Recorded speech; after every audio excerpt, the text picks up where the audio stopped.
ভাই আপনারা জাগরের রাজাকার গণ আসলে কথা সত্য কথা গণ তারা আসলে রাজাকার না হইলে মানুষ এই কথা কইতে পারে না। এই কথা জুল শোনার পর আপনাদের ভালো লাগে তেলে শেয়ার করে দিবেন। দেখেন রাজাকাররা কত সুন্দর করে কথা কইছে। প্রথম দিনই বলেছিলাম যে এই চেয়ারে বসা লোকগুলো এখন ওই চেয়ারে, আবার দুই দিকের চেয়ারে বসা অনেকে এখানে নেই।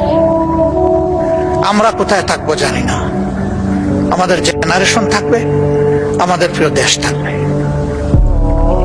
আসুন না একটা ভালো প্ল্যাটফর্ম দিয়েছে, এখন উঠতে পারি, এই জায়গায় পড়ে যেতে পারি।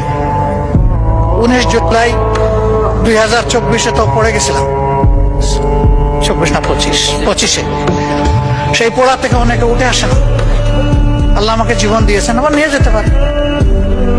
হয়তো সংসদ প্লাজায় কালকে আমার জন্য আপনাদের দাঁড়ানো লাগতে পারে, কিন্তু একটু শান্তি নিয়ে মরি, দেশের জন্য ভালো কিছু করে যেতে পারলাম সবাই মিলে।